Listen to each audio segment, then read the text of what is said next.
qué en la Biblia hay primera y segunda de Samuel? ¿Por qué no es Samuel?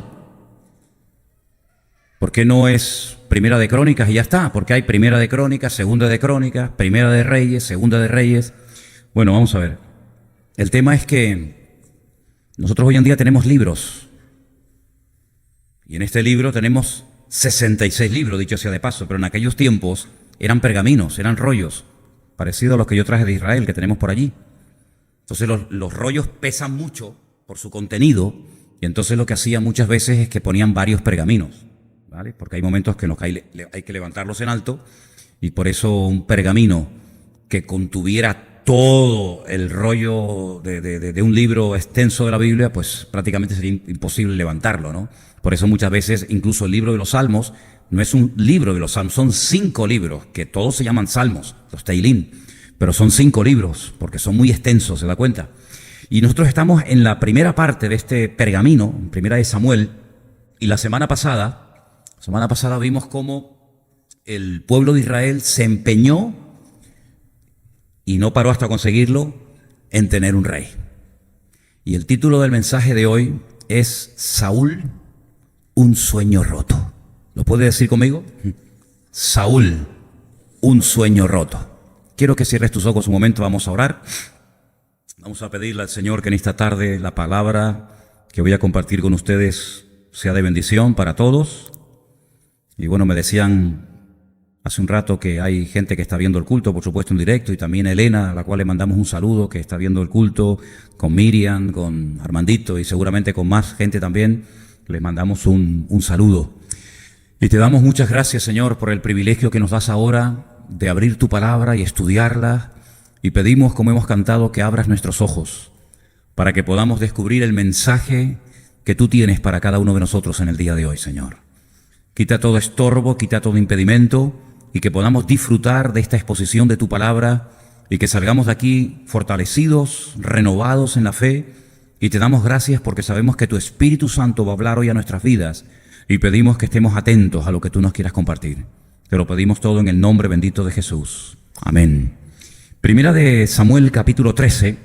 Vamos a estar leyendo unos versículos de este hermoso capítulo. Repito, Primera de Samuel, capítulo 13. Vamos a arrancar a partir del versículo 1. Dice así la palabra del Señor. Tome nota y fíjese en los detalles y en los datos que vamos a encontrar en la lectura.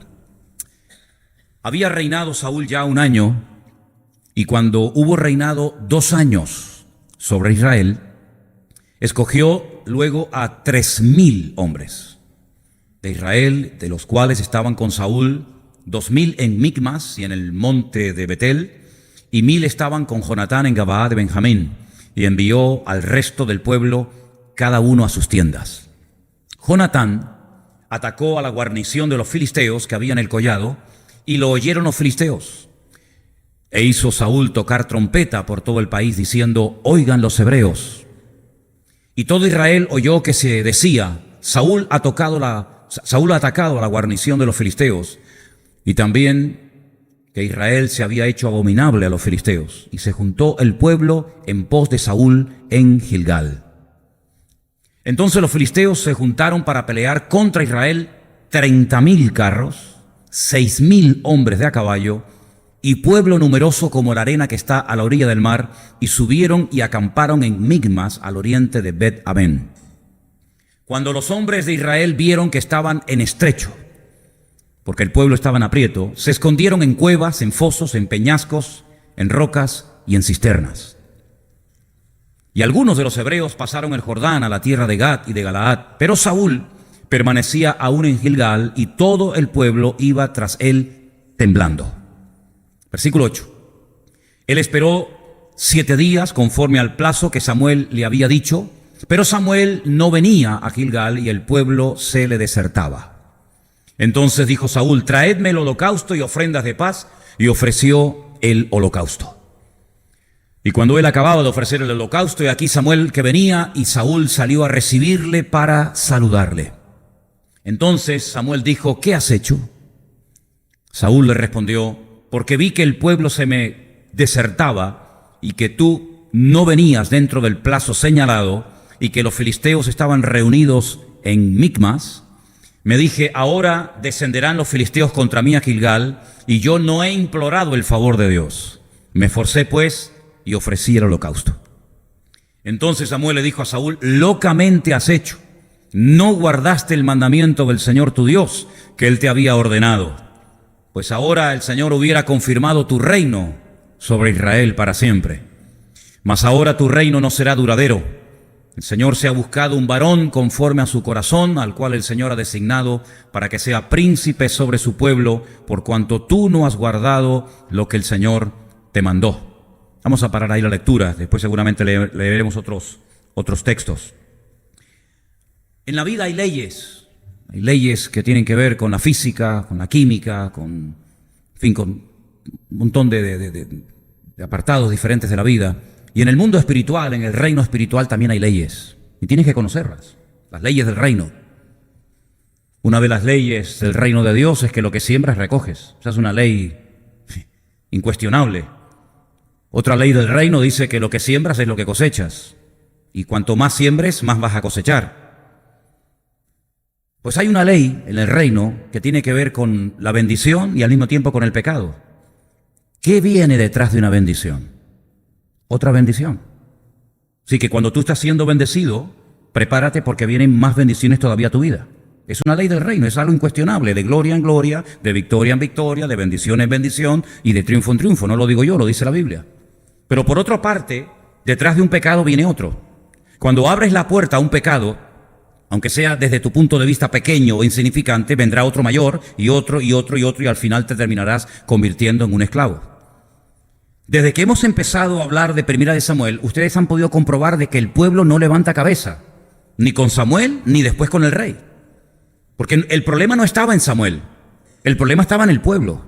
Y el pueblo utilizando la excusa de que los jueces, es decir, los dos hijos de Samuel, que vivían en Beersheba, en el sur de Israel, que había puesto su padre para que le ayudaran en las labores del ministerio, pues con la excusa de que estaban dando un mal ejemplo y eran un mal testimonio, y además Samuel había envejecido prematuramente, pues van y le presionan y casi le fuerzan a que sí o sí tiene que nombrar a un rey.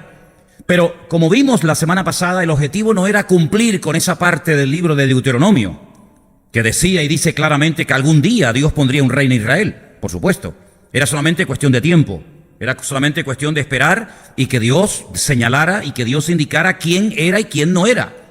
Pero ellos se adelantaron, ellos vinieron ya con una idea preconcebida y le dicen a Samuel, independientemente de los argumentos que les acabo de mencionar, dice, es que nosotros queremos ser como los demás. Esa era la razón principal. No es que quieran cumplir con la parte de la Biblia que dice que ustedes tienen que tener algún día un rey, etcétera, sino que queremos ser como los demás. Y cuando uno quiere ser como los demás, porque no tiene su identidad como creyente clara, ese deseo de querer ser como los demás, tarde o temprano te pasa una factura muy elevada. Saúl empezó aparentemente muy bien, no desde el punto de vista de Dios, sino desde el punto de vista del pueblo. Total, ya salimos con la nuestra. Es como el niño que se encapricha con algo y se lo das y ya se tranquiliza. Ya tenían su rey. Pero Saúl, con el paso del tiempo, fue revelando realmente lo que él era. Fíjate, yo estaba pensando y en esto, lo misericordioso, lo paciente que es el Señor, llegó a hartarse de Saúl para cansar a Dios. ¿Cómo tenía que ser este personaje? Porque yo les puedo cansar a ustedes me pueden cansar a mí, pero que Dios se canse y que llega al punto de decir a Samuel, no ores más por él. ¿Habéis leído ese versículo? Pues Señor, si tú nos mandas a orar los unos por los otros, pues yo te digo que por este no ores más.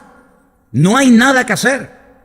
Es un desobediente, es un rebelde. No ores más por él, porque si oras, no te voy a oír.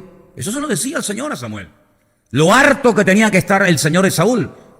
Claro, uno siempre tiene la cosita de decir, ay, qué pena, Saúl. No, ni pena ni nada. Cuando Dios dice, lo he desechado, es porque sabía perfectamente que con Saúl no se podía trabajar. Claro, aparentemente un hombre tan imponente, su estatura, etcétera, pero no era un hombre que se podía trabajar con él, no era un hombre con el cual Dios podía verdaderamente contar, porque siempre fue un desobediente, antes, durante y después. Y Saúl se terminó convirtiendo en una pesadilla, porque lo que empieza mal, termina peor. Y se convirtió en una persona que lo único que trajo fue ruina, tristeza, una crisis económica a Israel sin precedentes, división.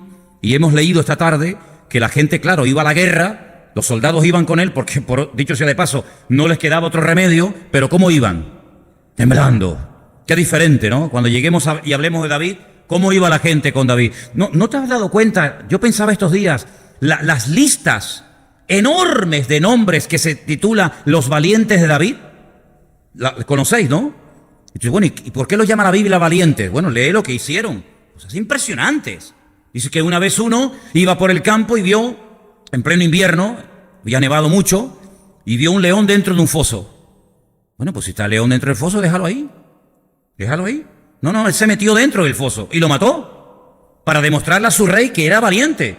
Y otro se paró un día y él solo peleó contra cientos de enemigos por un pequeño terreno lleno de lentejas. Y otro día David dice, ay, cómo me gustaría beber de ese pozo de agua que está en Belén. ¿Quién me diera a mí un vasito de ese agua? Y se meten 3 de sus soldados en el cuartel de los filisteos que están armados hasta los dientes para traerle un vaso de agua. Sí, era gente que no le tenía miedo a nada ni a nadie. Pero busca en la Biblia la lista de los valientes de Saúl. No la vas a encontrar. No había ni uno había.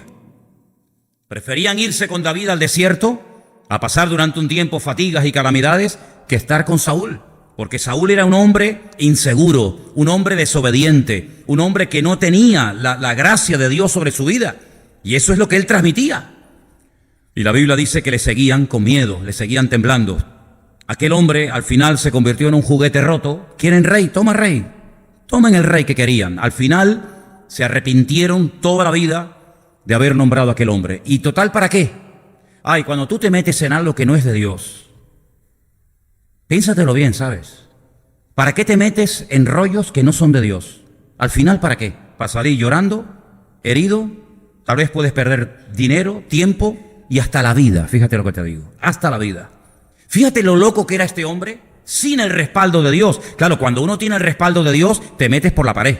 No hay nada que te detenga. Pero cuando tú no tienes la bendición de Dios sobre tu vida, ándate con ojo, no te metas en camisas de 11 varas.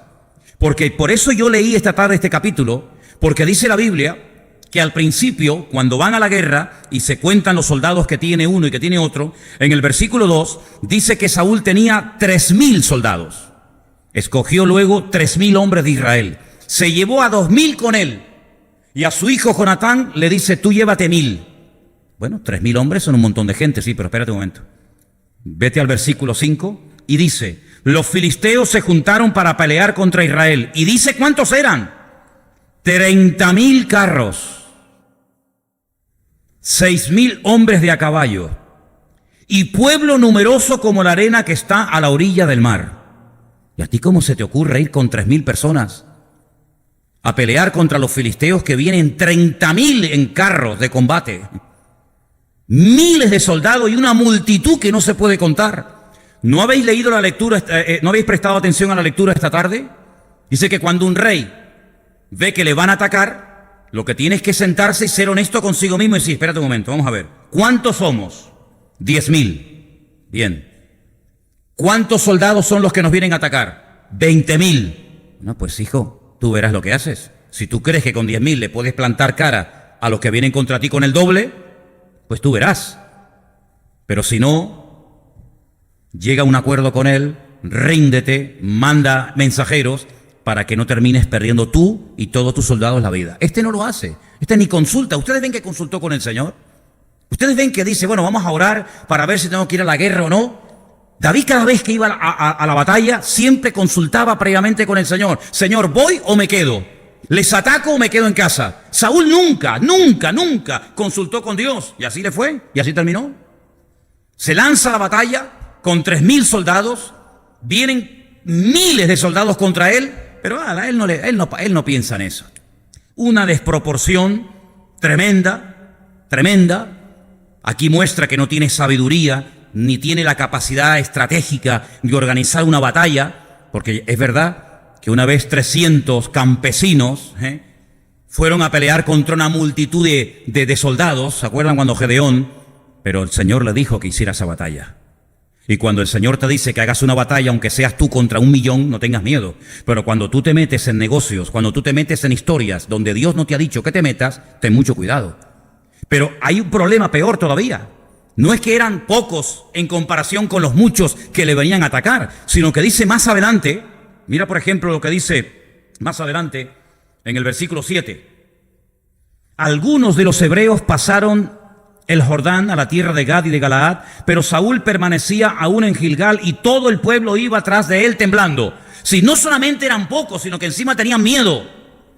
Porque si somos pocos, pero estamos unidos y somos valientes, pues bueno, el Señor nos podrá utilizar de alguna manera. Pero si somos pocos y encima estamos muertos de miedo, pues ¿qué futuro tenemos? Ninguno.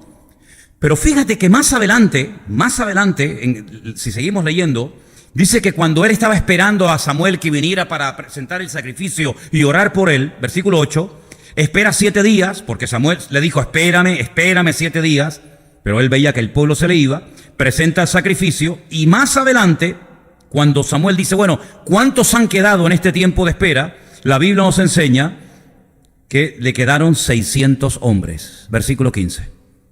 Levantándose Samuel, subió a Gilgal, a Gabaa y Benjamín, y Saúl contó a la gente que se hallaba con él, 600 hombres. 2.400 soldados se mandaron a mudar. Si con 3.000 no podías, ahora con 600, menos todavía. Cada vez tiene menos gente, cada vez tiene menos soldados, porque él no les infunde valentía. Es una temeridad seguir a este personaje. Es un disparate ponerse bajo la cobertura espiritual de este tipo.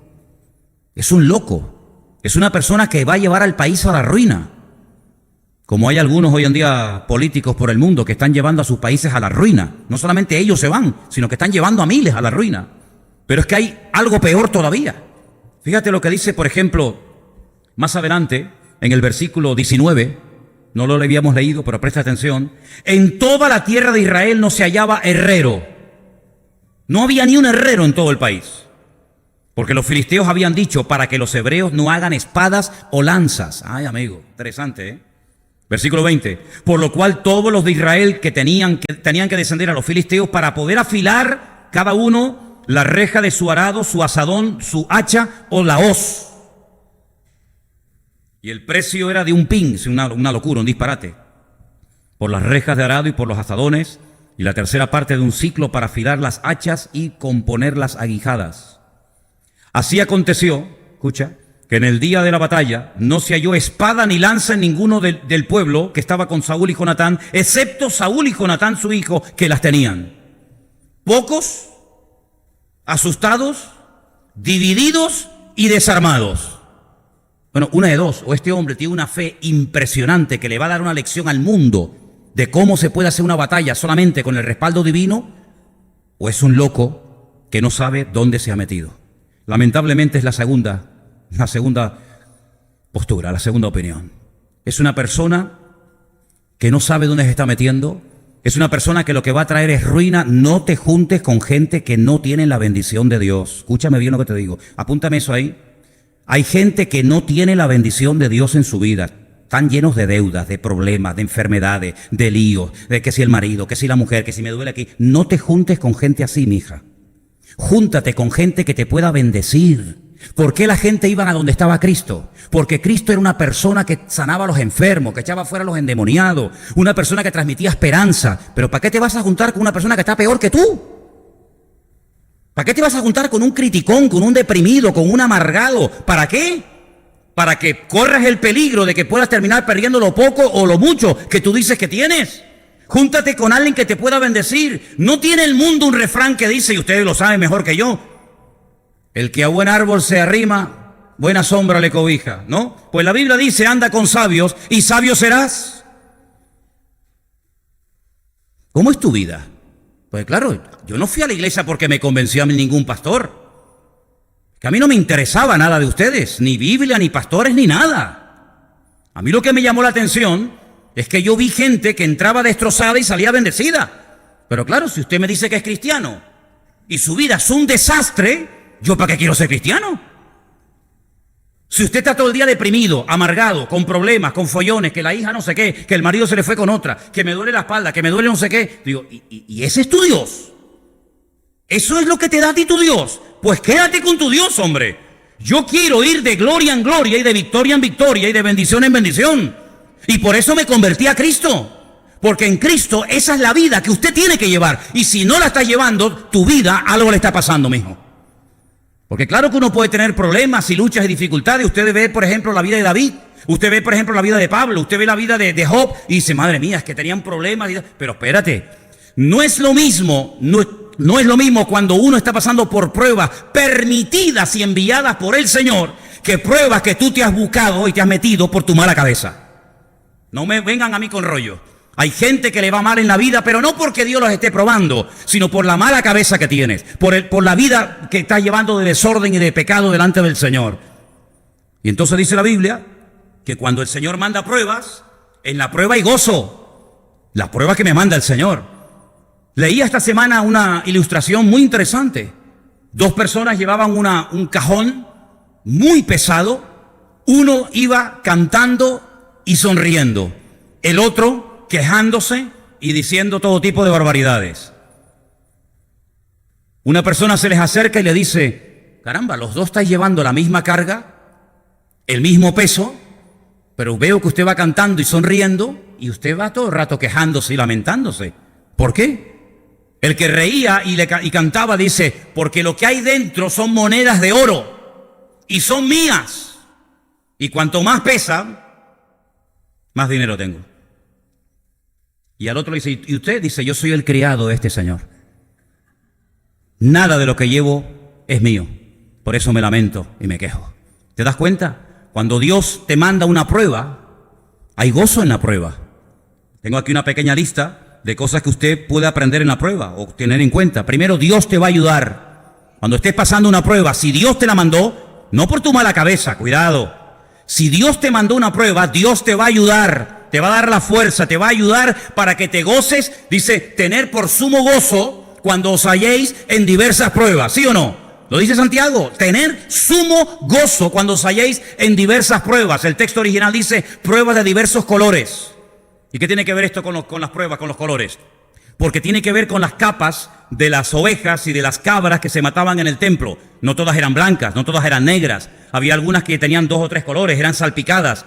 Y Santiago dice, así como en el templo se pueden presentar animales de diferentes capas, las pruebas de la vida no siempre vienen igual. Pueden venir de un lado, pueden venir de otro, pero cuando Dios las manda, Dios te da la ayuda y te da el gozo para que tú digas, gloria a Dios, aunque Dios me mate, lo seguiré adorando.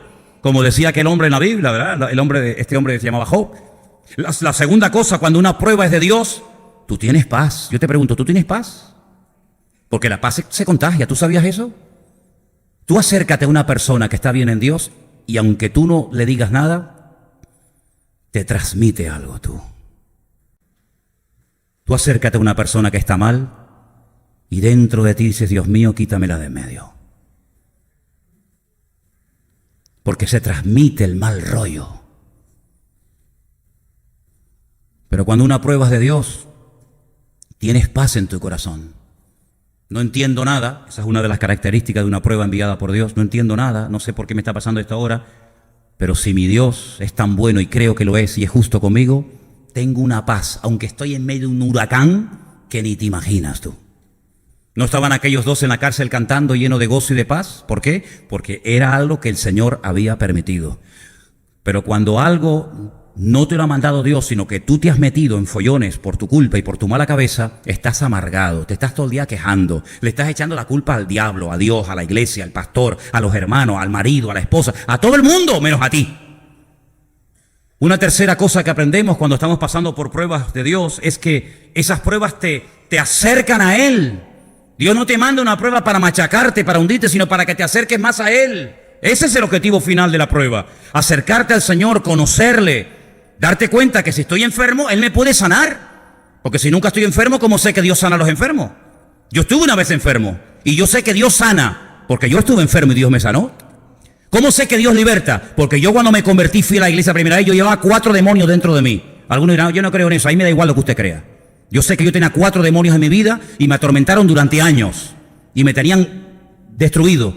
Pero yo sé que Dios salva. ¿Por qué? Porque a mí me salvó. Y yo sé que Dios sana porque a mí me sanó. Y yo sé que Dios liberta porque los demonios se me fueron de mi vida y nunca más volvieron. Entonces cuando Dios te manda una prueba es para enseñarte algo, para que te acerques a Él. Te va a fortalecer. Cuarta lección que aprendemos de las pruebas, te va a fortalecer, vas a estar en la prueba y después de la prueba fortalecido en el Señor, vas a estar mejor que antes y finalmente te va a enseñar cosas importantes, porque las cosas que se aprenden con lágrimas y sufriendo no se olvidan nunca en la vida, nunca en la vida. Lo que te hace llorar, lo que te hace reír te olvida, pero lo que te ha hecho sufrir y pasarlo mal, eso no se olvida nunca. Por eso estas cinco cosas, Dios no me ayuda, Dios me dará su paz, el Señor me acerca a Él, Él me fortalecerá y me enseñará cosas grandes y ocultas que yo no conozco, es la clave para saber si estoy metido en una prueba que Dios ha mandado a mi vida o yo me he metido en camisas de 11 varas. Por eso, hermanos queridos, este hombre Saúl fue una pérdida de tiempo. Quieren rey, toman rey. Pero ustedes que lo han pedido, al final se van a terminar hartando de él. Y terminó la gente agobiada. Con Saúl, la gente terminó agobiada. La gente, dice la Biblia, que se iban a una cueva enorme que se llama la cueva de Adulán, entristecidos, endeudados, deprimidos. ¿Por qué? Porque allí había un joven pastor que no tenía nada que ofrecerles. Pero estar al lado de David era una delicia. Se vivía y se estaba mucho mejor al lado de David en una cueva que en un palacio viviendo con el rey Saúl. ¿Qué te parece? ¿Sabes que su hijo Jonatán, llegó a decir que su padre era un problema nacional? Primera de Samuel 14:29. Dice así la palabra. Jonatán dijo: mi padre ha turbado el país. Mi padre es el que ha traído la ruina a este país. El propio hijo, no es un enemigo el que está hablando, es su propio hijo, el príncipe de Israel, Jonatán, reconoce que el país está tan mal, la gente está tan hundida por culpa de su propio padre.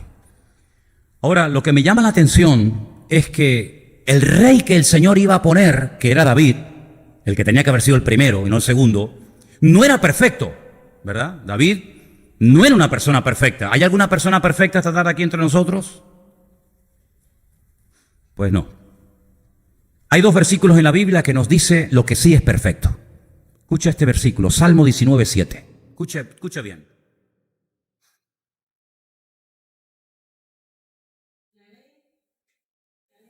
Jehová es perfecta, convierte el alma. El testimonio de Jehová es fiel. La palabra de Dios es perfecta, dígalo conmigo. La palabra de Dios es perfecta, no le falta nada, no hay que quitarle ni hay que añadirle. Es perfecta. La Biblia es perfecta. La mires como la mires. Es un libro perfecto. Por eso es el único libro que lo puedes estar leyendo 50 años todos los días y no te cansa y no te aburre. Cómprate un libro. Cuando se salieron los libros estos del Harry Potter, ¿os acordáis? Toda la gente venga a leer los libros. ¿Quién lee los libros de Harry Potter hoy en día? Nadie. ¿Tú serías capaz de leerte 50 años seguidos todos los días el Quijote? ¿Quién se lee el tocho ese? Yo creo que ni Cervantes se lo leyó. Todos los libros aburren, toda la literatura es cansina. Termina diciendo, yo ya lo leí, ya lo sé. El famoso libro Los Miserables. ¿Os acordáis? El Conde de Montecristo. Sí. Léetelo todos los días durante 50 años. ¿Quién se lee eso? La Biblia la puedes leer por la tarde, por la mañana, por la noche, todos los días de tu vida y siempre tiene algo nuevo.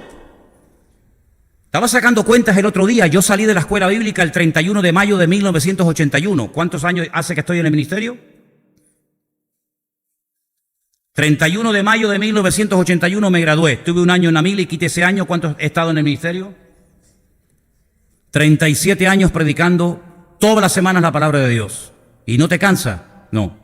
Al contrario, ahora es cuando recién estoy comenzando a descubrir cosas de la Biblia. Ahora es cuando estoy diciendo, madre mía, ahora estoy descubriendo esto y aquello. ¿Qué te parece?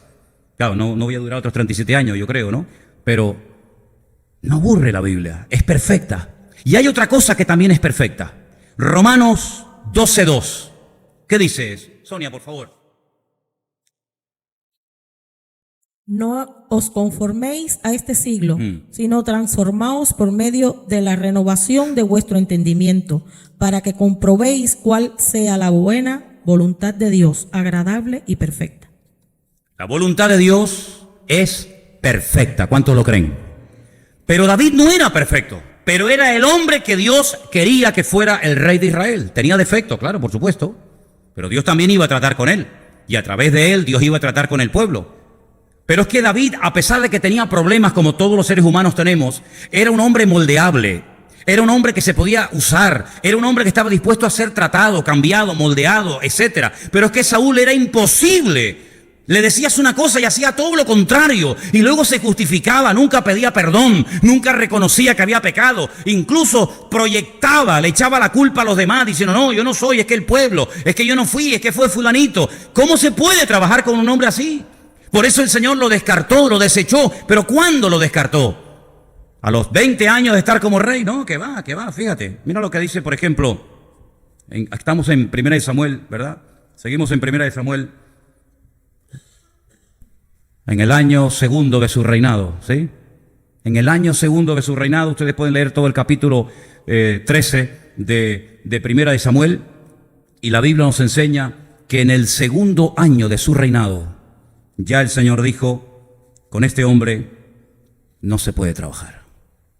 No hace falta mucho tiempo para descubrir una persona, ¿te das cuenta de eso? No hace falta mucho tiempo, y para Dios imagínate, ¿no?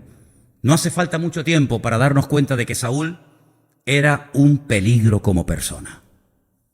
Era una bomba de tiempo. Y al final, ¿sabes cómo terminó Saúl? Suicidándose. Se quitó la vida. A mí no me da ninguna pena que Saúl se haya quitado la vida. Tú te lo buscaste, allá tú. A mí lo que me da mucha pena es que gente inocente, como por ejemplo Jonatán, que era una buena persona, el día que mataron a su padre, también lo mataron a él. Pero días antes, si tú te das cuenta, había hecho un pacto con David, su íntimo amigo. Dice que salen al campo y Jonatán reconoce que él no va a ser el rey. Eso es un acto de humildad tremendo, ¿eh?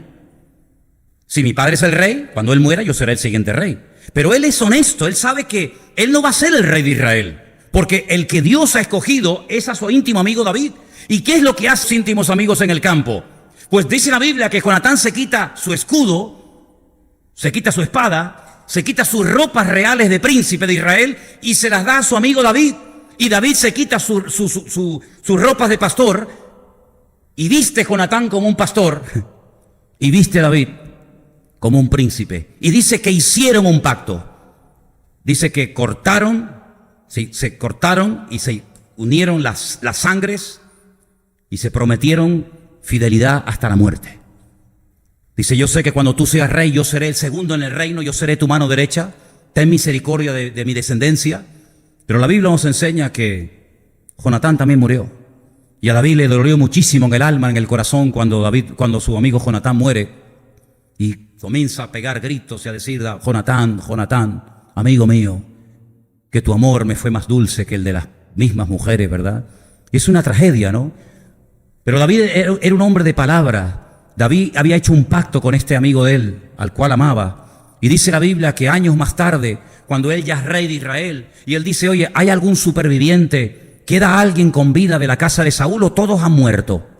Y le dicen, no, hay un tal Mefiboset que vive en Lo-Dabar. Lo en hebreo es no, Dabar es palabra. Un lugar donde no hay palabra, donde no hay futuro, donde no hay esperanza, vive en Lo-Dabar. Y dice, llámenlo. Y cuando viene, no puede caminar porque dice que está lisiado de los pies porque cuando era niño cayó. Qué triste es cuando uno cae y después no sabe levantarse, ¿verdad? Porque hay algunos que se han caído y gloria a Dios se han levantado.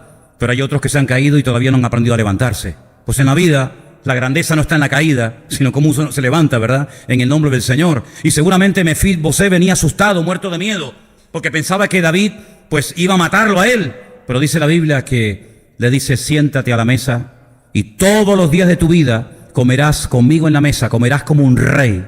Yo cuidaré de ti y todas las tierras que eran de tu padre yo te las devolveré. Y le da un futuro y le da una esperanza. ¿Te das cuenta? ¿Te das cuenta? Anda con sabios y sabios serás, dice Proverbios en la Biblia. Es decir, con Saúl, ¿qué había? Muerte, crisis, pobreza, miseria, un desastre. Sin embargo, con David había presente y había futuro. Y hoy en día es exactamente igual.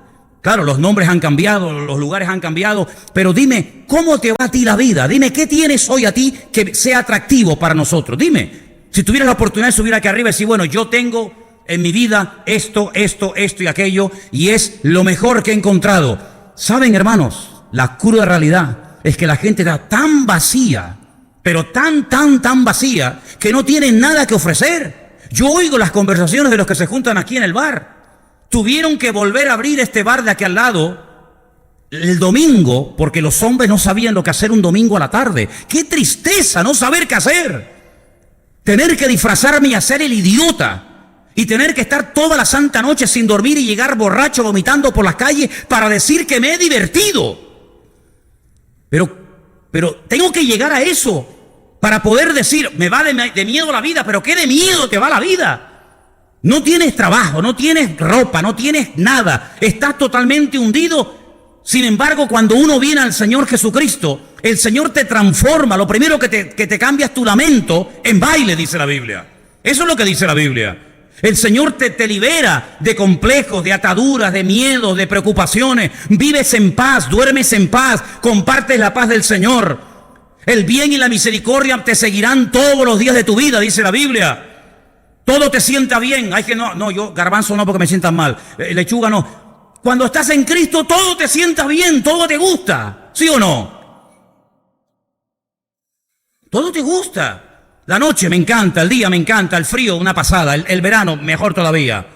Al monte, a la playa, con bicho, sin bicho. Te gozas de la vida. No tienes que tener 50 cosas para sentirte a gusto, sino que, como me ha pasado a mí, durmiendo en un coche con un polvorón, muchas veces viajando por la península, con un polvorón y sin un duro en el bolsillo, durmiendo en el coche con la nieve fuera de mi coche, el más feliz del mundo, porque estaba sirviendo al Señor. Pero sin embargo ves a gente que tiene y no tienen nada. Son tan pobres que lo único que tienen son cosas y dinero. Sin embargo, el creyente, el que ha nacido de nuevo, su vida es una aventura. No hay 2 días iguales, no hay aburrimiento. Yo no entiendo cómo hay gente que se aburre. Claro, por eso pecan tanto, porque como están aburridos, tienen tiempo para pecar. Yo es que no tengo tiempo para pecar. No tengo tiempo para pecar. David, cuando tuvo tiempo para pecar, mira cómo pecó. Pero cuando tú estás ocupado en las cosas del Señor, cuando estás llevando un estudio de la palabra sistemático en tu vida, cuando estás metido en las cosas del Señor, caerán a tu lado 1000, 10.000 a tu diestra, pero tú tienes una bendición del Señor permanentemente de noche y de día. Qué tremendo cuando fui el año pasado a Galicia de vacaciones y me fui por un mercadillo donde había, un montón de hermanos que estaban allí buscándose la vida, vendiendo sus cosas, y me acercaba a un puesto y le preguntaba, ¿qué hermano, cómo estás? Y me decía, aquí tirando, no sé lo que significa. Me iba a otro puesto, ¿qué hermano, cómo estás? Fatal, está la cosa chuchada, está la cosa muy mal. Bueno, me iba a otro puesto, ¿qué tal, cómo está? Tengo la artrosis, y tengo además un lumbago, una ciática. Bueno, me iba a otro puesto. Y yo digo, pero estos son los cristianos. Estos son los hijos del Rey de Reyes y Señor de los Señores. Claro, después por la tarde yo fui al culto a predicarles a esos. Saqué la metralleta.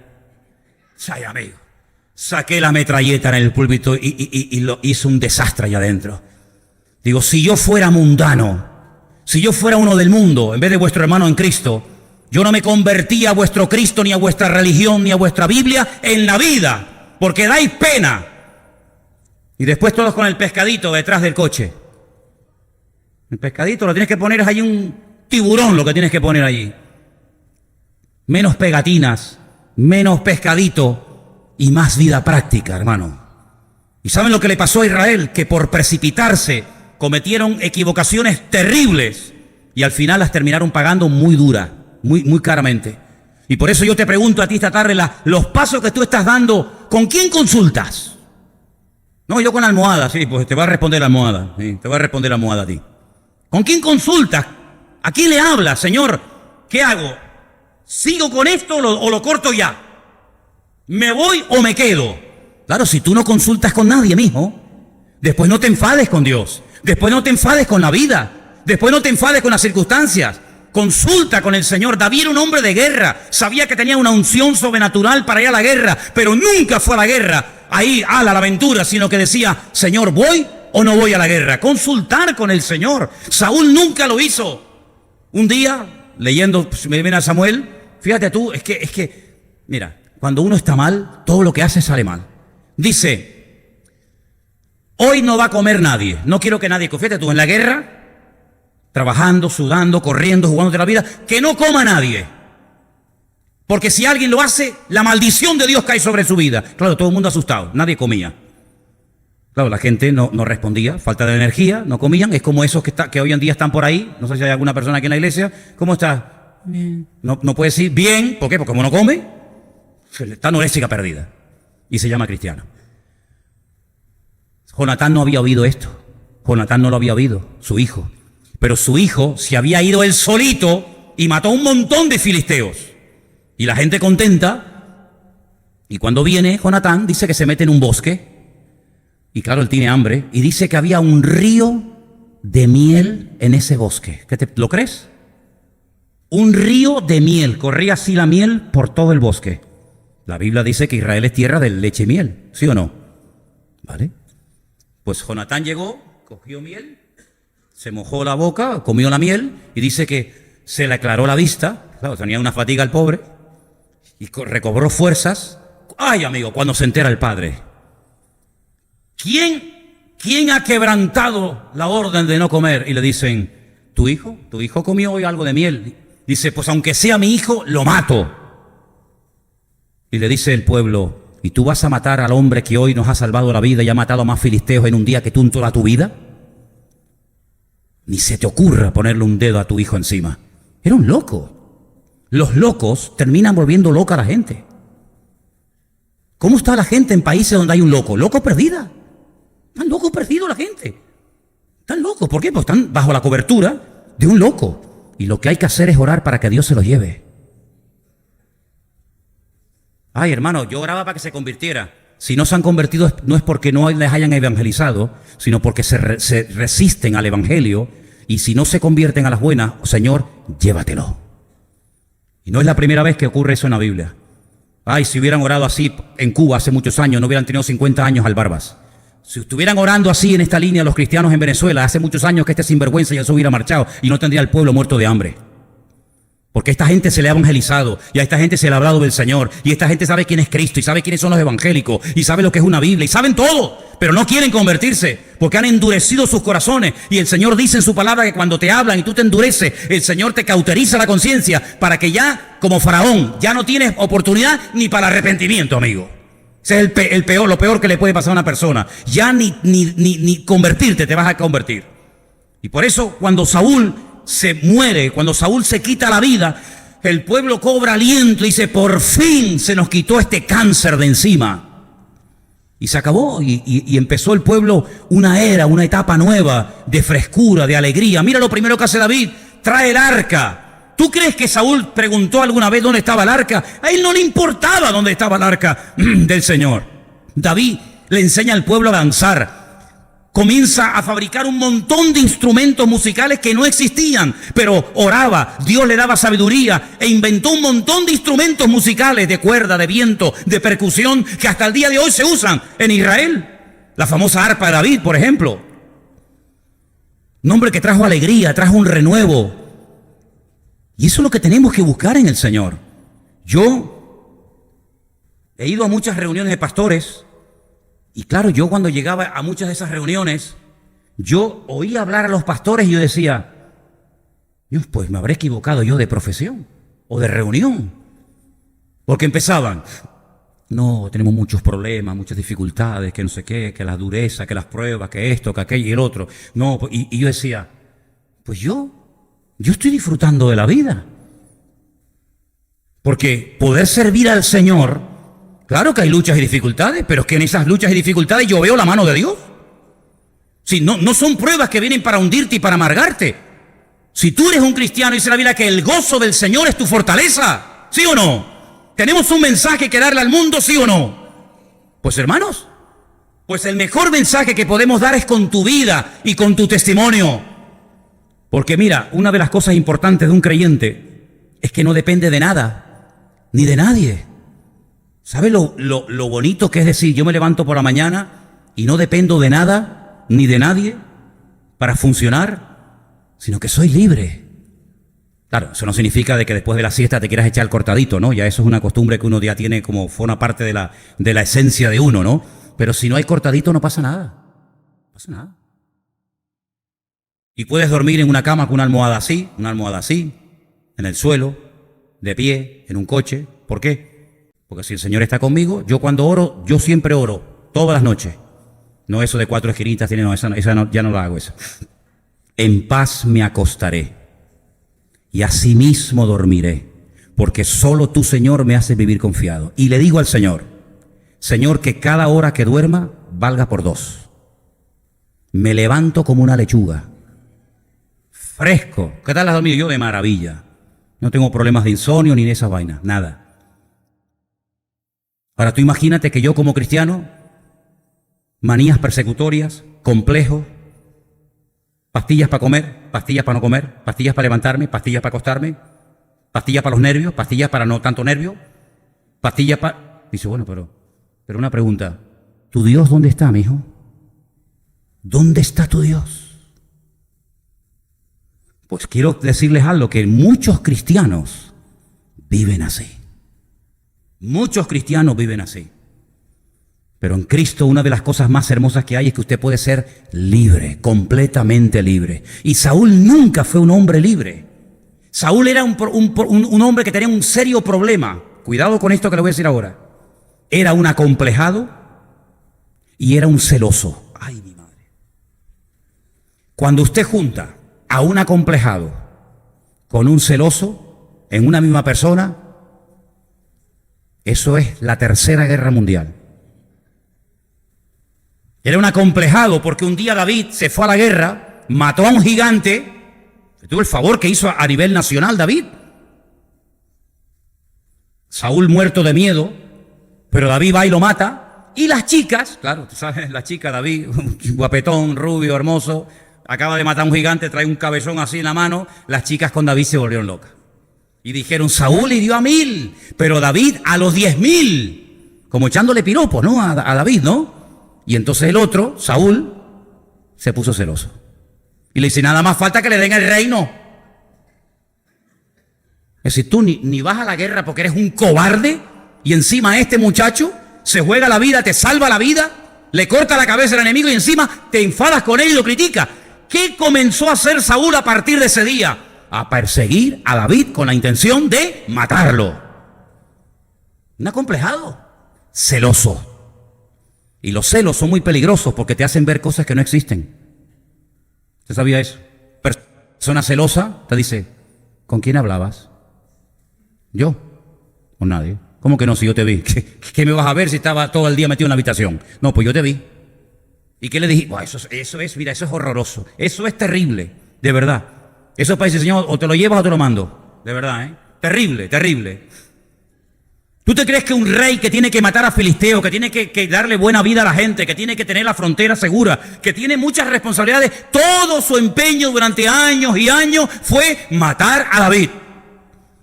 Y luego era un falso, porque era un falso. Le dice un día a David, mira, yo quiero que tú seas familia mía, quiero que seas mi yerno. Y David le dice, ¿yo? Un don nadie, un desgraciado, un pastor de ovejas, que sea yo yerno del rey. No, por favor, eso es demasiado honor para mí, pero yo quiero que seas mi yerno. Bueno, pero dime algo, es que yo no tengo nada para ofrecerle a la princesa de Israel. Que la princesa había que echarle de comer aparte también, ¿eh? Cuidado con las que se venden como princesas. Porque hay algunas que se venden como princesas que después son, vamos, madre mía, una piedra en el zapato era la princesa aquella. Dice, no, dime algo, es que yo no tengo una dote, no tengo recursos económicos. Dice, mira, tráeme 100 prepucios de filisteos. También menuda petición le hace este, ¿no? Y David se va, pero dice, claro, si yo le pido a este que me traiga 100 prepucios de filisteos, alguno lo va a matar, que es lo que yo quiero, que lo maten. Bueno, pues viene y le dice, toma, 200. Es que a mí me encanta David. Yo, la verdad, si yo pudiera volver en la máquina del tiempo, yo me hacía soldado de David, porque es que este tío, me encanta el David este, me encanta. Yo qué pena que no viví en una época que ya, no viví en esa época. Todo tienes el amor, Dios te bendiga, hermano. A mí me hubiera gustado esa época de pim, pam, y me hubiera encantado. Pero bueno, ¿qué vamos a hacer? le da a la mujer. Y entonces David, que era un hombre de Dios, espontáneo, campechano, el hombre quería adorar y adoraba, y el hombre quería cantar, no tenía ese miedo al ridículo, porque no era un acomplejado como el suegro, sino una persona feliz de la vida. Pues resulta que se pone a danzar por las calles de Israel, y claro, doña Mical, que era igual que el padre, porque la Biblia dice tal, la Biblia no, perdón, lo dice el mundo, de tal palo tal astilla, la Biblia dice tal la madre, tal la hija, ¿no? Pues se queda mirando por la ventana y dice, tu chiquita, bailando ahí. Y cuando llega por la noche a la casa, Mical está con los morros. Con los morros. Y David dice, ¿qué te pasa? ¿No te da vergüenza haber danzado por las calles ahí, todo el mundo mirándote por las calles? Y David le dice, vergüenza a mí, vergüenza a mí, vergüenza te tiene que dar a ti. A mí no me da ninguna vergüenza adorar a mi Dios. Y si crees que he hecho el ridículo, más todavía lo voy a hacer.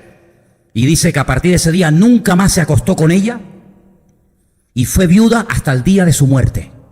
Fue viuda en vida, que ese es otro tipo de viudez que hay en la Biblia. Viuda en vida. Tu marido está vivo, pero tú vas a ser viuda, como si yo hubiera muerto para ti. Y ahí se quedó. ¿Y qué te parece, amigo? Saúl fue un juguete que se rompió al poco tiempo, porque no fue el rey puesto por el Señor. Y tú tienes que asegurarte de que las decisiones que tomes en la vida las tomes en la voluntad del Señor. Quiero terminar diciéndote algo. Mira, cuando tú vayas a tomar una decisión de la índole que sea, sentimental, económica, familiar, en fin, de la índole que sea, como he dicho, primero, no tomes nunca una decisión, escúcheme bien, sobre todo jóvenes y todos los que están aquí, para huir de una situación. ¿Qué quieres decir con huir de una situación? Quiero decir que a veces he visto gente que se ha casado, chicos o chicas, para huir de una situación familiar que no soportan más. Un padre tirano, una situación familiar terrible, y entonces dice, mira, yo me voy a casar con este, que es feito, no es muy allá, no, pero bueno, me manda a mudar de aquí. Y al año, a los 2 años, a los 3 meses, aquello fue una ruina, porque fue una decisión tomada en la carne. Entonces no tomes decisiones para huir, ¿sabes? No, espérate. No tienes que huir, tienes que obedecer lo que te dice el Señor. Así que nunca tomes decisiones para, mira, me están ofreciendo un trabajo en no sé qué sitio y claro, aquí estoy hecho polvo, no tengo nada, estoy fatal, venga, me voy para allá. Pero espérate un momento, que dice la Biblia que más vale bocado seco y en paz con la bendición de Dios que casa llena de provisión donde no está la bendición de Dios. ¿A ti quién te ha dicho que te vayas allí, que te van a pagar 10.000 euros por mes? ¿Quién te ha dicho? No, es que aquí estoy en paro, pero ¿quién te ha dicho que tienes que ir allí? ¿Te lo ha dicho el Señor, no? Entonces, ¿cómo se te ocurre a ti ir? ¿Cómo se te ocurre a ti ir? Si dice la Biblia que ahora Él es mi rey, Él es mi cabeza, Él es mi autoridad, ¿cómo voy? Ahora aquí, ahora compro, ahora vendo, cuando más bien deberíamos decir, si el Señor quiere, haremos esto, lo otro. Luego, no huyas de situaciones, por muy bonitas que vengan las ofertas, ¿sabes? Por muy bonitas que vengan.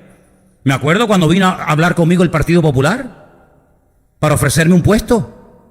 Sí. Yo nunca he entendido cómo hay pastores que dejan el ministerio por meterse en la política, nunca lo he entendido. Que dejen la política por servir al Señor ahora mismo, pero dejar yo, embajador de Cristo, mi ministerio y mi llamado, para meterme en... ¿Estamos locos o qué?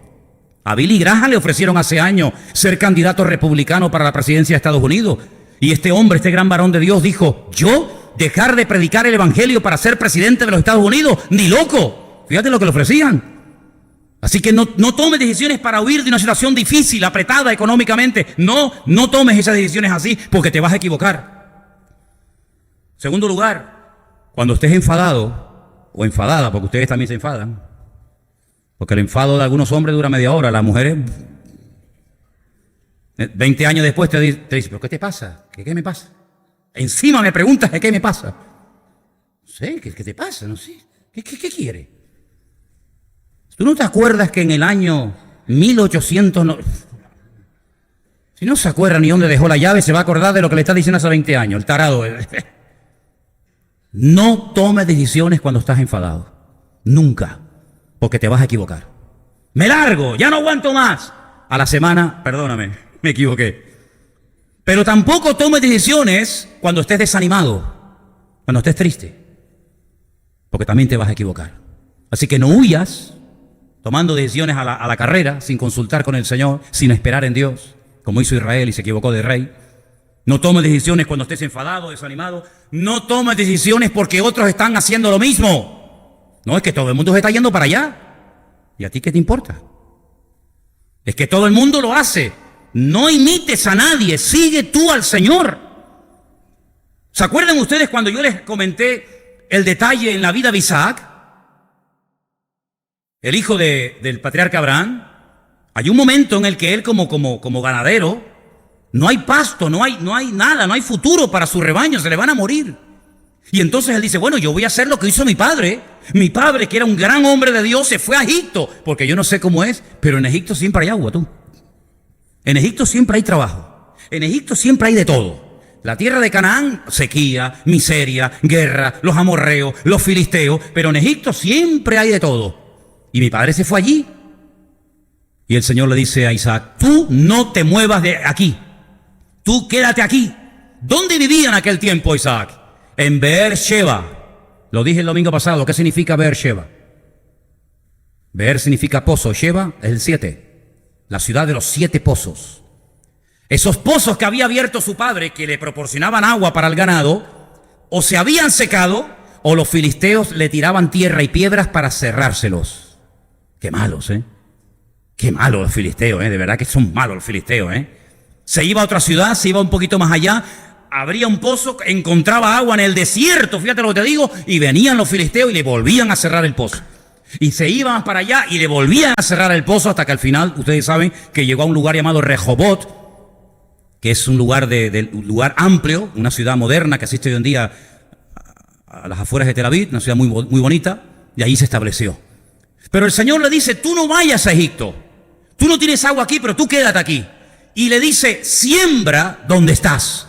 Claro, los que no conocen aquello, dicen, bueno, será una tierra fértil. No, ¿qué tierra fértil? Si Beerseba es un desierto, 50 grados a la sombra, allí no hay agua, allí no hay nada. Allí si echas una semilla se te quema. Pero el Señor me dijo que siembre en el desierto. Y dice que ese año sembró, en obediencia al Señor, fuera de toda probabilidad de éxito, cosechó a 100 por 1 y los filisteos vinieron y reconocieran que el Señor estaba con él, hicieron un pacto con él y le pidieron perdón. ¿Qué te parece? Entonces, no hagas lo que los demás hacen. No, es que todos están yendo ahora a Bilbao, porque en Bilbao dicen que hay mucho trabajo. ¿Y a ti te ha dicho el Señor que te vayas a Bilbao? No, es que ahora se está yendo la gente a Panamá, a Perú, a China, a Hong Kong. Tú te tienes que ir donde el Señor te diga.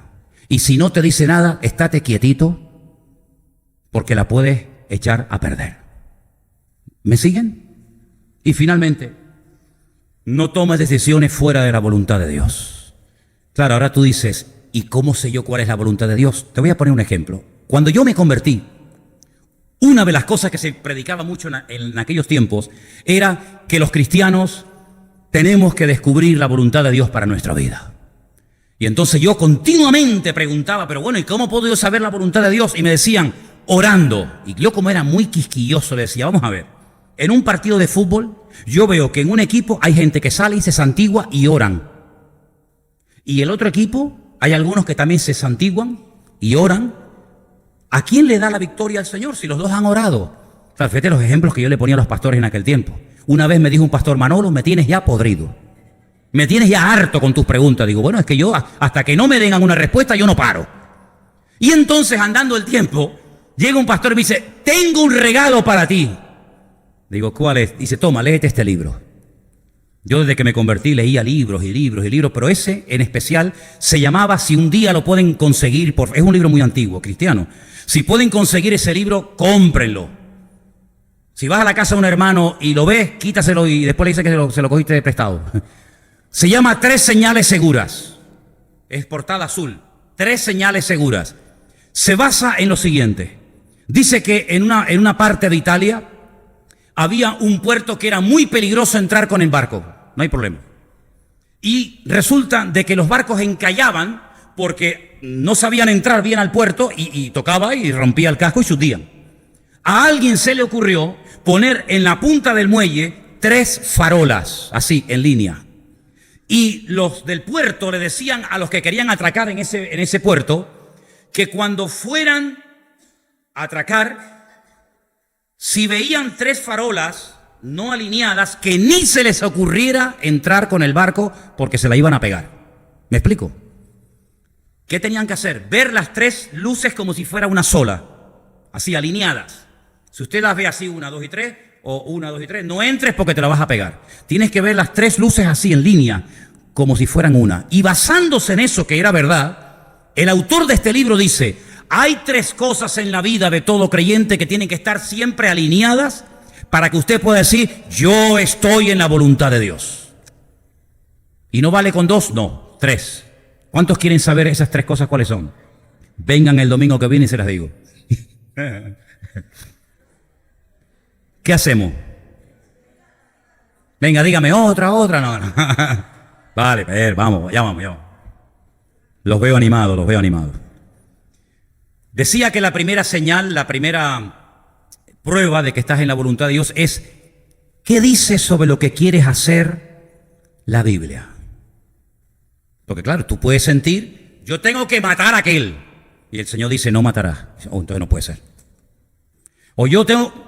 ¿Qué dice la Biblia? ¿Lo prohíbe? ¿Lo permite? ¿Es correcto? ¿No es incorrecto? Primeramente hay que ir a la palabra, al manual.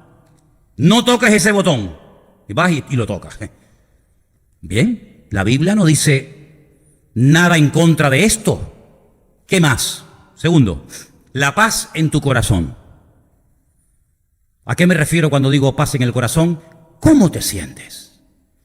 Porque puede ser que tú digas: oye, lo que yo estoy haciendo o quiero hacer, Dios no me lo prohíbe, pero yo no me siento a gusto, ¿eh? Es como cuando Pablo dice: yo quise ir a predicar a un sitio, pero no tuve paz en mi espíritu. Sentía que no era el momento para ir a predicar aquí, sino era el momento para ir a predicar allá. Entonces, bueno, no está mal el hacer esto, porque la Biblia nos dice: eso no se puede hacer, pero yo no me siento a gusto, ¿sabes? No me siento cómodo. Bueno, entonces tranquila, si no tienes paz, aunque la Biblia no te lo prohíbe, no hagas nada. Y la tercera cosa es muy importante: las circunstancias. Te voy a poner un ejemplo. Imagínate, ¿se acuerdan cuando yo les decía que en la iglesia en la que yo me convertí había un amigo mío, un joven, que estaba loco por una chica de la iglesia, pero que la chica no le hacía ni caso? ¿Es bíblico que un hombre o una mujer se enamore uno de otro? Es bíblico, es correcto, es ley de vida, ¿no? Me llega una vez una hermana y dice: hermano, tenemos que hablar, tengo un problema con mi hijo. Digo: ¿qué pasó ahora? Dice que se enamoró de una chica. Digo: oh, gloria a Dios, hermana. Dice: ¿pero cómo dice? Bueno, yo pensaba que me iba a decir que se había enamorado de un chico. Si su hijo se enamoró de una chica, pues bueno, empezamos bien. Ahora vamos a ver de quién se trata, ¿vale? Es decir, usted está enamorado, le gusta, perfecto. La Biblia no prohíbe, ¿no? Bien, perfecto. ¿Usted cómo se siente? No, yo bien, a mí todo bien. Pero una pregunta: ¿y las circunstancias se han dado? No, la verdad es que no me hace ni caso. Entonces, mijo, ¿qué hacemos? Entonces mi amigo, que decía: Manolo, yo tengo paz en mi corazón, a mí me gusta más, iba a decir María, no sé cómo se llama la chica, para que nadie se sienta aludida, ¿no? A mí me gusta aquella chica, en la Biblia no me dice que sea pecado, pero es que no se dan las circunstancias. ¿Saben lo que hizo? Se fue, le dijo: hermana, el Señor te dice que te tienes que casar conmigo. Y esta, que era más espiritual que como de aquí a Lima, le dice: pues a mí el Señor no me ha dicho nada. Si no estés espiritualizando. Si no se da la situación, la circunstancia, espera. Señor, yo he orado para comprar esta casa. Tu palabra no me prohíbe el que yo me compre una casa para mi familia. Tengo paz, yo creo que podríamos ser felices y esta casita está bien, está cerca de la iglesia o lo que sea, pero no tengo el dinero. Entonces, mijo, ¿la vas a comprar con la paz de tu corazón la casa? ¿La vas a comprar con fe, con amor y esperanza y vida eterna? Tendrás que tener el dinero. Si no se da el dinero, puede ser que tengas el dinero, pero no tienes paz en tu corazón. Dice: oye, la podría comprar, pero no sé por qué. No sé, entro a la casa y hay algo raro. Pues entonces, si no tienes paz en tu corazón, si las circunstancias no se dan y si la palabra no te avala, no te muevas. Yo lo he puesto en práctica. En mi vida. Y te voy a poner un ejemplo y termino. No sé si Elena me está viendo todavía. Pero cuando yo era soldado, un miércoles por la tarde yo salía a dar un paseo. Y pasé por un paseo marítimo allí en Cádiz, y cuando paso por una iglesia ponía Iglesia Evangélica Bautista. Y yo en mi vida había entrado en una iglesia bautista. Yo me había criado en otro contexto. Y yo dije, voy a entrar a ver cómo es una iglesia bautista. Claro, a mí me sonaba Juan el Bautista. Y yo decía, Bautista, pero a Juan el Bautista le cortaron la cabeza. ¿Qué harán allá adentro? Entonces yo entré a la iglesia bautista, pero con ojo, a ver, ¿no? Y cuando llegué, hice un recorrido así, una panorámica, hice un plano así general. Y entonces vi una chiquita que yo dije, oye, mira las bautistas, están guapas las bautistas. Las bautistas están guapas. Las demás no, las demás eran de verdad, que el Señor las bendiga, ¿no? Pero, no, es más, te soy sincero. Pero esta chiquita bautista, digo, oye, mira qué cosita tan interesante. Me voy a hacer bautista, tú. Termina el culto, los jóvenes van a dar una vuelta y me dicen, ¿quieres dar un paseo? Digo, sí, claro, ahora mismo. Y yo me fui con los bautistas. Yo me puse al lado de la bautista. No, me voy a sentar al lado del presbiteriano, mira tú. Y entonces yo le dije, qué bien, ¿de dónde eres? No, de Galicia. Digo, qué bien, mira, yo también soy muy lejos, de Canarias. Mira tú por dónde nos venimos a conocer en Cádiz. Mira las vueltas que da la vida, ¿no? Y entonces llego el domingo otra vez a la iglesia. Yo para ir al culto. Llega para ver el culto. Y a la bautista. Por la mañana era la escuela dominical y nos dividían por clase. Y ella cuenta que cuando estábamos sentados en el banco, ella estaba sentada al lado mío, dice ella, si no pregúntele para que vea, que cuando yo leí, dice que el banco vibró. Y ella dijo, ¿qué voz tiene este chico? Y ¿te diste cuenta? Salimos otra vez a pasear y le pedí el teléfono. Fíjate tú, claro, pero sin WhatsApp, cuidado. No existía WhatsApp. Y tú dices, ¿cómo? ¿No existía WhatsApp? No, es que el WhatsApp no siempre... Bueno, un día te lo explicaré. El teléfono, una cosa se daba vuelta, se daba así. Ustedes no saben lo que estoy hablando. Bueno, pues el Facebook, ni el que creó el Facebook había nacido. Ni el muchacho que lo inventó había nacido. No existía Facebook, nada. Ni correo electrónico, nada, hermano, nada. Teléfono y carta. Y claro, en el cuartel metían el teléfono en una caja blindada de hierro y solamente podías descolgar para coger las llamadas, pero yo sé llamar por un teléfono sin necesidad de marcar los números. Y bueno, el Ministerio de Defensa lo arruiné en llamadas que hice, ¿no? Y entonces la vi un miércoles y la vi un domingo. Pero este libro, que ahora entiendo por qué el pastor me lo regaló, empecé a ver que en la Biblia no me decía nada en contra de esto. Tenía una paz en mi corazón alucinante. Pero las circunstancias no se daban. Ella vivía en Galicia, yo estaba en Cádiz, me iba para Canarias. Y entonces oramos al Señor, pusimos una serie de pruebas y le pedí que se casara conmigo. Jamás en mi vida le puse un dedo encima a Elena en los 7 meses que estuvimos por carta y por teléfono. Dejó su casa, su iglesia, su familia, su tierra, absolutamente todo, para venirse a Tenerife a casar con uno que no conocía de nada, que dice que era pastor, hasta el día de hoy. Creo que este año hemos hecho 35 años. ¿Siempre he acertado? No, que va, he metido muchas veces la pata, en muchos aspectos. Pero ¿sabes qué? Si tú quieres hacer la voluntad de Dios, no te precipites. Espera en el Señor, porque mira por precipitarse cómo terminó Saúl, quitándose la vida. Cómo terminó el pobrecito Jonatán y sus hermanos, quitándose la vida. El país arruinado, en crisis. ¿Por qué nos cuesta tanto a los cristianos esperar en el Señor, hermano? ¿Por qué? Es que no nos fiamos de Dios. No nos ha demostrado ya fehacientemente el Señor que uno se puede fiar de Dios. Ya sé que por ahí hay un versículo, yo sé que ustedes saben muchos versículos. Maldito el hombre que confía en el hombre. Sí, yo también me lo sé. Pero también te recuerdo que hay uno que dice, más bienaventurado el varón que confía en el Señor su Dios. Y yo les quiero decir esta noche para concluir que confiemos en Dios. Que no seamos como Israel, que venga la carrera y ahora, sino esperemos en el Señor. Porque aunque David no era perfecto, era el hombre escogido por Dios. Y ese era el que Dios tenía preparado. Lo que pasa es que era muy jovencito. Dios lo estaba preparando. Y cuando nosotros somos capaces de fiarnos de Dios y esperar en el Señor siempre, siempre te dará lo mejor. ¿Cuántos dicen amén? Claro, vendrán pruebas y dificultades. Cuidado, esto no es un camino de rosa, que no hay dificultades. Pero cuando una prueba viene y el Señor está en la barca, gloria a Dios. Yo prefiero ir en una barca en tormenta, pero donde el Señor va conmigo, que ir en un barco de lujo, en un crucero, en un mar maravilloso, en calma, donde no va la presencia del Señor. Vamos a orar, hermanos, por favor. Cierre sus ojos ahí donde está. Recuerde esta palabra, por favor. No pongas como rey de tu vida a cualquiera. No te juntes con personas que no tienen nada que ofrecerte. Es más, apártate y huye de personas que, llamándose hermanos, dice la Biblia, no llevan una vida coherente, alineada con el Señor. Pablo no dijo, no, tienen que huir. No, Pablo dijo, lo que les dije es que no se junten con personas que, llamándose cristianos, llevan una vida desordenada. Con esas personas no te juntes porque van a pensar que todos somos iguales y nada más lejos de la realidad. Nada más lejos de la realidad. El Señor nos tiene que dar mucha luz y sabiduría y pedirle al Señor que nos ilumine para no tomar decisiones equivocadas y para que al final aquellos sueños que teníamos tan bonitos y aquellas ideas tan maravillosas se terminan convirtiendo en una pesadilla, perdiendo tiempo y energías y dinero, al final para nada, para volver otra vez a empezar de cero. Otra herida más, otra cicatriz más. ¿Qué necesidad tenemos de eso, hermano? Bueno, si aprendiéramos a base de palos, pues bueno, gloria a Dios, pero es que a veces ni así aprendemos. Entonces vayamos a los principios de la Escritura, vayamos a la palabra, y en la palabra vamos a encontrar siempre la línea que tenemos que seguir en esta vida. Cierra tus ojos ahí donde estás, y si tienes que tomar una decisión importante, si estás en una encrucijada y no sabes qué hacer, no sabes qué camino elegir, pídele esta noche al Señor, Señor, ayúdame.